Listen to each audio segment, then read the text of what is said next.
Hey YouTube, welcome to this update announcement video kind of thing.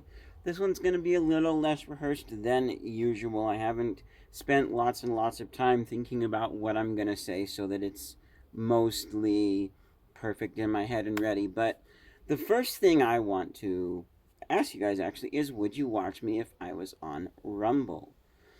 This comes because of a discussion that I had with some family that I was with recently. We had an aunt who came into town from Texas, and we went up to my uncle's house, which is, I'm just going to say he's way north of us, like a few hours north is all I will say.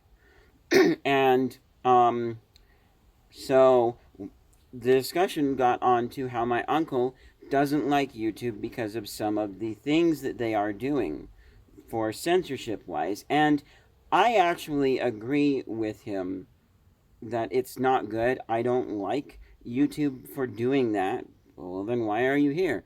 Because YouTube is the best platform. I don't remember all of the reasons why, but I remember once watching some video and this person I never heard of before, he went into a good deal about why whatever platform he was talking about at the time YouTubers didn't switch to because of a lot of reasons. And one thing he pointed out that stuck with me is that, it would take a lot of bigger creators to move over to that platform. Like as soon as PewDiePie, which I don't watch him by the way, he's a little dirty for my taste.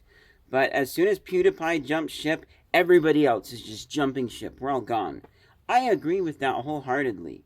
That would happen. And with the censorship going on, this is the way that I have decided to handle it. I'm not going to be completely out there talking about a lot of topics and things that could possibly get me censored. That's not just going to be a thing that I do automatically. And it's not a regular thing that I do anyways. I did have my Let's Talk show where I talked about a few topics here and there, but I'm not like super politically focused. I've done a few political things here and there, and when I do them, I'm a lot of times looking at kind of both sides of the argument, but saying, then here's what I believe after looking at both sides. And it's just every once in a while that it comes up where there's something where I'm like, I could probably do a short video on that. I feel like my opinion might be good. I might inspire someone to do the right thing.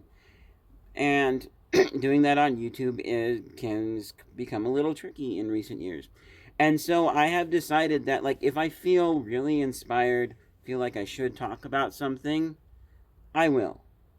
Or, like, if I just write a script for any kind of a video, short film, longer film, skit, any acted, skitted thing, or I don't know, maybe somehow something that would possibly be slightly censored ends up in a clock video or a review of something for whatever reason.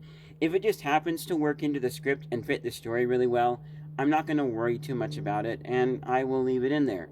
I think of my film Airborne Death and how that had some faith centered themes. We were praying in that film, stuff like that. I'm not going to censor that out of my film because it just fit the story. But given these potential censorships and things, I'm not specifically going out of my way to put this stuff in there. If it's true and I believe it and think it's right, there's a good chance that it will end up in there. That's part of me and who I am, being a religious person. So then, one moment. I remembered where I was now. So, I could absolutely just go out there and say, hey, stand up for everything that's right and speak out against injustice and all of this stuff all of the time. But there's another side to it, too. I'm not likely to get censored for my Minecraft videos. I mean, depending on what I say in there, but just Minecraft in general, not likely. Clock reviews, not likely. Cooking in the kitchen. There's a whole bunch of stuff I already do and plan on doing more of that is not likely to get censored and cause problems in that sort of a way.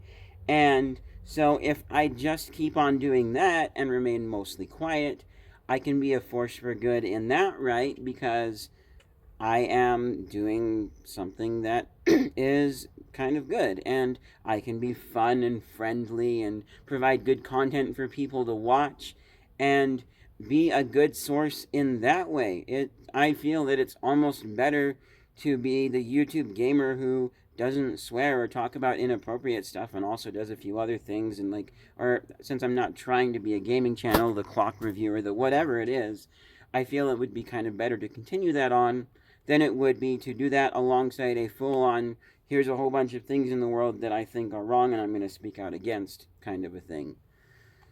And so and so that goes back to the discussion with my uncle, and one of the websites that he likes is called Rumble. And it is a mostly political website right now. It's like YouTube. They're a video streaming service. They're filled with mostly political content, and part of that is because of what YouTube is doing. A lot of creators are going to other platforms because they can't say a lot of this stuff on YouTube. And so then you've got all of this political content over there, and what's to stop us YouTubers from going over there? And Rumble actually seems like maybe they might have something. The reason I say this is because while we were just talking, not necessarily about this, but about some other stuff too, my so one of my aunts, because phone, not the one that was in town, but a different one, her phone started playing audio from an advertisement. I glanced over because I heard the advertisement before on YouTube, and I noticed that she was on Rumble. Now, if I really think about it, this advertisement was one that seemed a little edgy. I won't be specific about what it was about, but I wasn't sure if they were a really strong, reputable company or not. I haven't validated. I've just seen the ad a few times, and it looked kind of interesting, maybe. But given that it was on Rumble, so maybe they do have an advertising ecosystem, because my uncle asked the question, and I had a long explanation for it. But I think, trying to summarize it down, getting people to move there, you would need a good payment system that could actually reliably pay them from advertising revenue or some other means of creator donated support. And I forget the other thing that I said. You need a way to get noticed. And this is something that I realized just now before filming this video, is YouTube has an algorithm. I'm not sure if Rumble has an algorithm.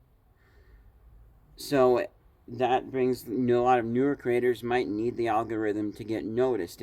Because, I mean, especially when you consider that the main page is full of political stuff, and forget about whether or not you want to be associated with that, because YouTube has political stuff too.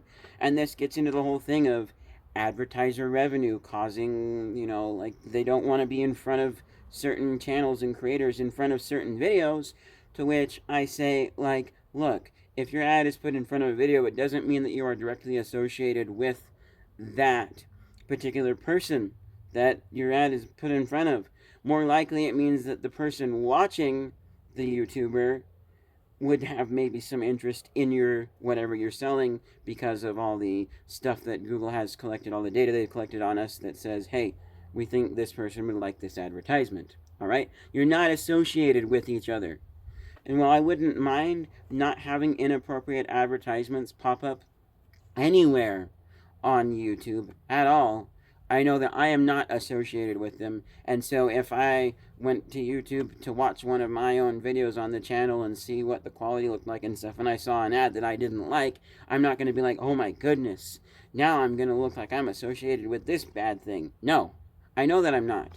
And anybody who thinks that they actually are, you need to rethink your sentence there. Or rethink your thoughts, because that's not true. So going back to Rumble, do they have an algorithm? I don't know, but that can make it kind of tough to get noticed without an algorithm, or when you're in this big huge sea of other content. My aunt and my uncle said, well, if they're just looking for your channel, they'll go there and they'll see that, and they won't have to see all of the political content that they might not want to see. And that's true if they know you and they're going for your channel. But if you're trying to get noticed, I don't know how easy it is to get noticed on Rumble. I don't know how easy it is for me to have success if I was on there. And so I'm going to bring the question to you. Would you watch me if I was on Rumble? Now, first of all, at the current time, the only thing that I would consider uploading to Rumble with just the way you think uploading, I type in all the details and click the button, and it goes to YouTube, and then I type in all the details and click the button, and then it goes to Rumble. If I'm doing it that way, I would maybe use Rumble if I ever had anything I wanted to talk about or say that I think would be a good opinion to help somebody in the world and be useful, but that might not be so liked on YouTube. Now, also, I'm a somewhat smaller channel, and so I doubt they're watching me. And I don't know, I feel like some of the smaller channels get away with maybe a little bit more than bigger ones, but if you try to get big, you do have to be thinking about what's it going to be like when you're bigger, what's it going to be like when you apply for monetization, like I'm trying to, which I have a cool announcement about that in a moment. So, I would be posting more stuff on there that couldn't be maybe posted on YouTube, but uh, I did just a quick search, and the only thing I found so far was the name of a program, and it's called Video Octopus, and it's a program that will let you upload to multiple platforms.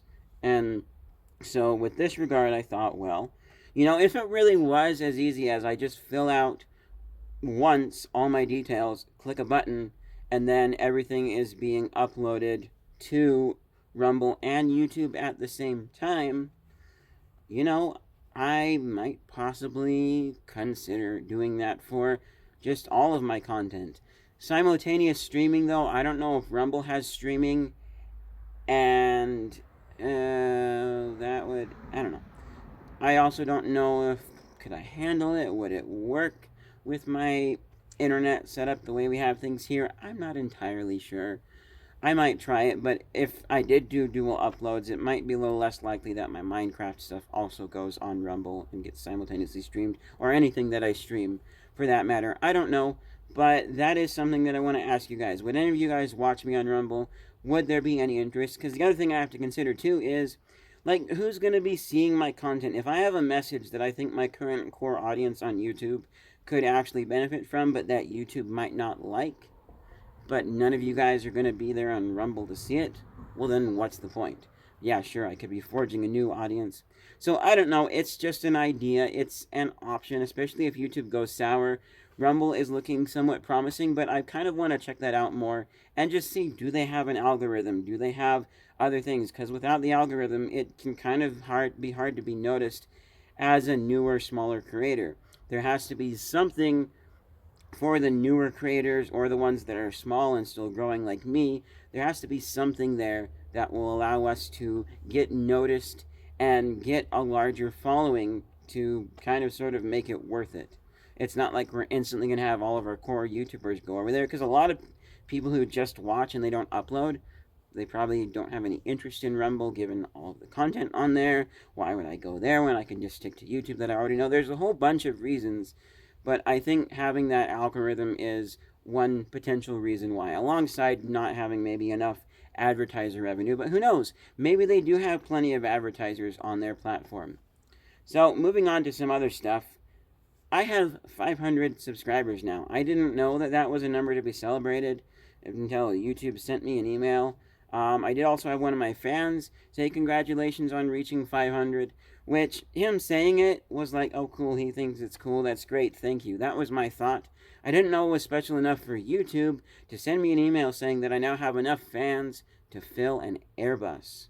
Interesting analogy, but cool. And so, yeah, I've got 500 subscribers, and it's not that I'm ungrateful or anything, but I am. And if I think about it, I realize, that's actually halfway towards the 1,000 needed for monetization.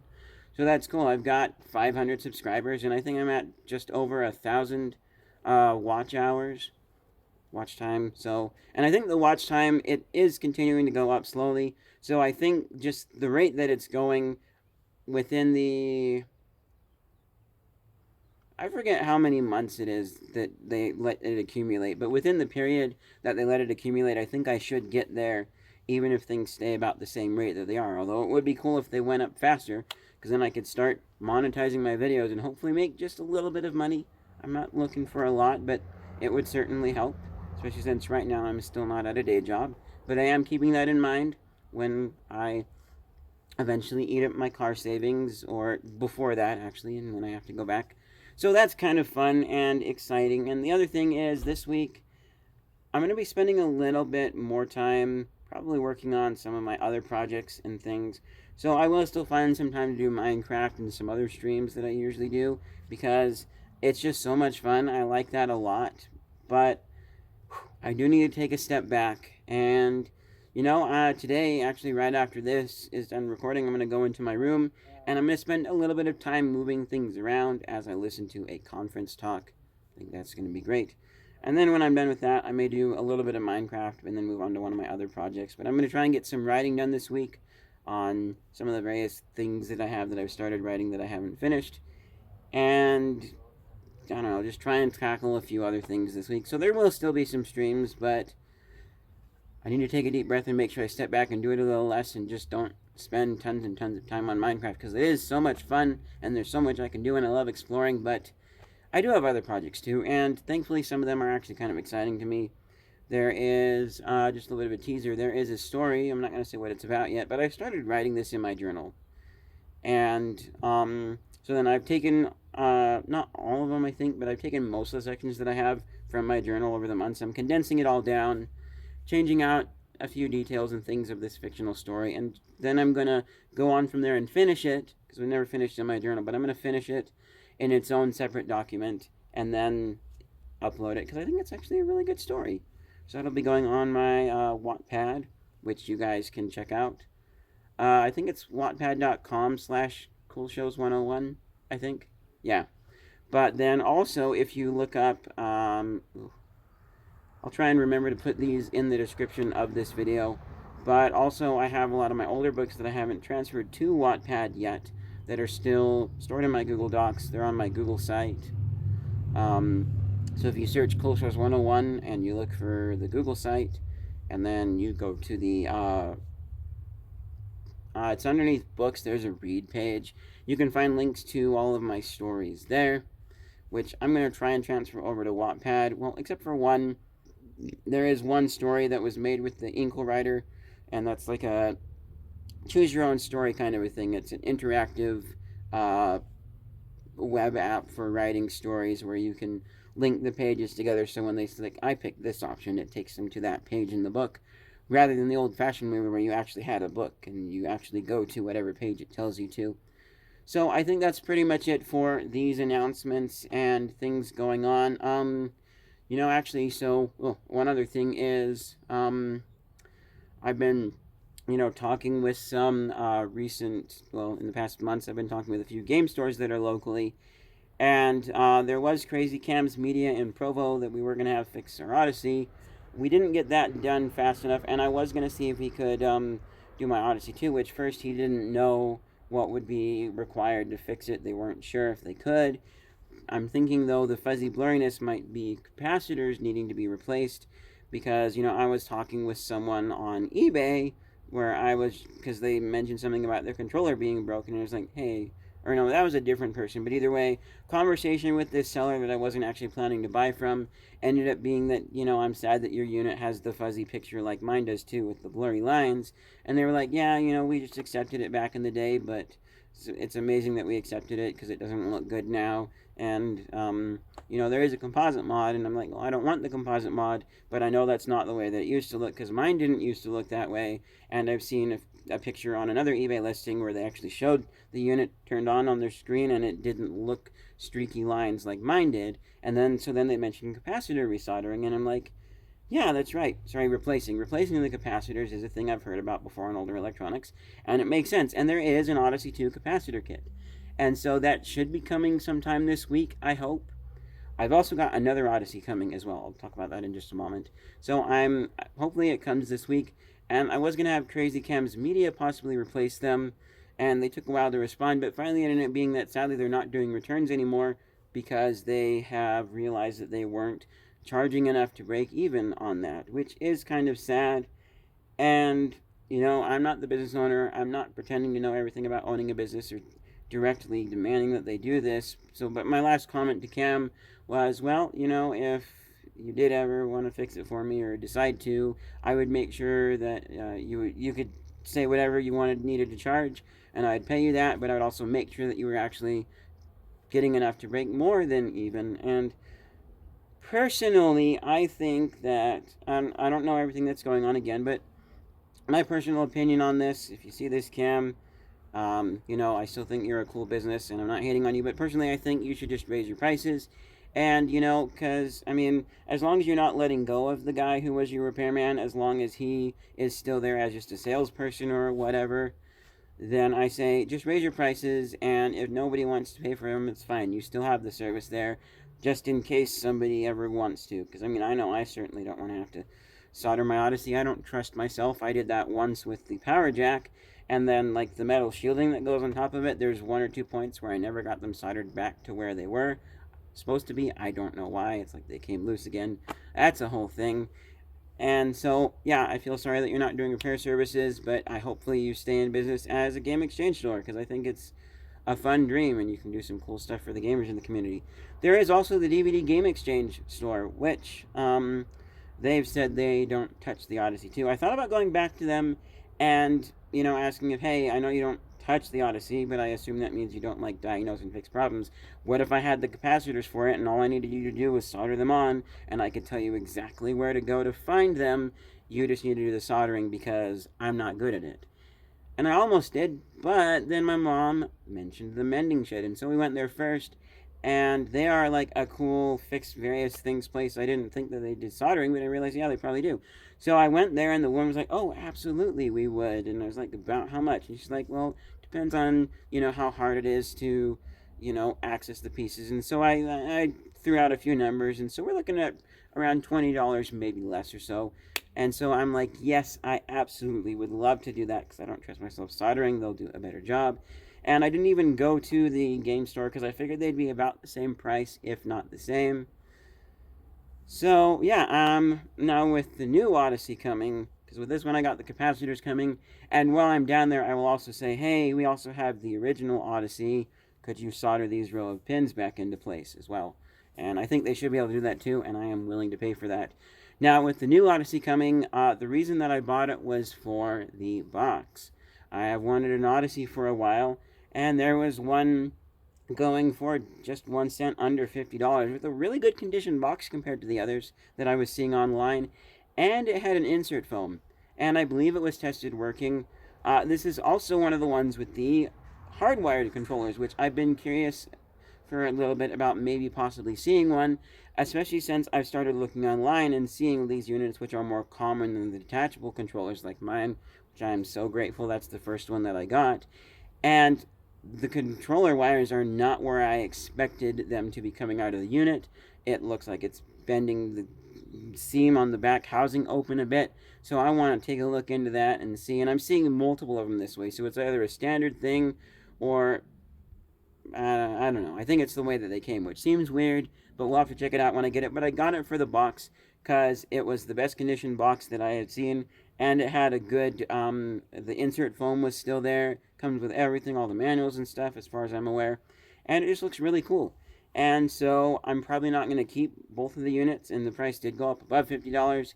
I was actually outbid at one point, and it ended up at $80, which is still pretty good actually because a lot of Odyssey 2s now are starting at 100 plus, going 120 or so.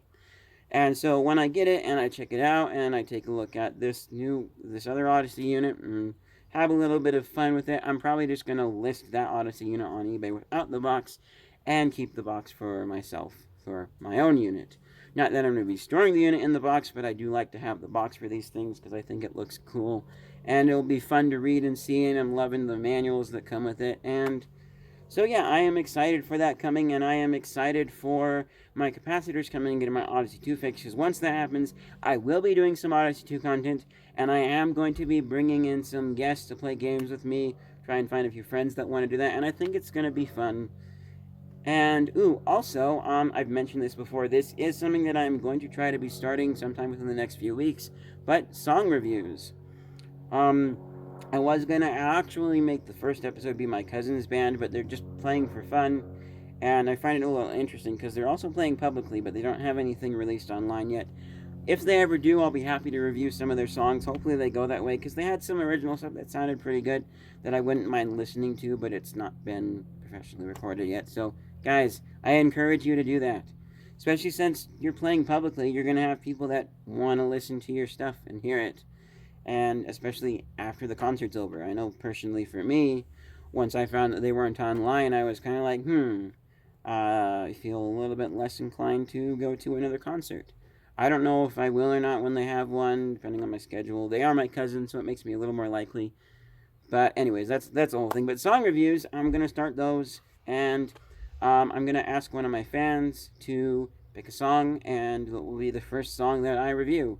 And so it's gonna be from my playlist, The Mix, which I'm gonna have a video about that at some point, explaining what that is. But I kind of want to do song reviews because I've seen a few other people do them and they sound fun and interesting, and I love music, and so that's another thing that you can expect to be coming up. And yeah, that's pretty much it for this announcement video. Thank you guys so much for watching. If you excited for anything coming up, leave a like. If you're new here, get subscribed. Click the bell if you want to be notified. But check out some of the stuff that I have been doing. Make sure you like what you see. I haven't used this line in a while. I need to give credit to Andrew Huang. But if you like me as a host, you'll probably like what I'm going to do next, and I recommend that you get subscribed. If you like only like one specific thing that I've done, you're welcome to stick around for that too. But just know that there is going to be some variety. Oh, ooh, I remembered. The other thing too. This week I'm going to try and have some sort of a short skidded thing because I need something to edit with Pinnacle Studio. The new version of Studio has not been, it's Studio 26 that I have now. It's not been great. There was one thing that worked okay where it didn't hang up on a particular frame when I was trying to speed up a clip just for my own testing purposes. But then I imported my project What Happens If You Successfully Pull Someone's Leg because I was thinking it's finished, I just need to export it now, and I'll put it into New Studio and it will export faster. Everything was jumbled up and not in the right spot, and I've got stuff on the Pinnacle Studio forums that I need to read on my post about this. Anyways, that's it for this little announcement video. I'll see you guys in whatever's next. Bye!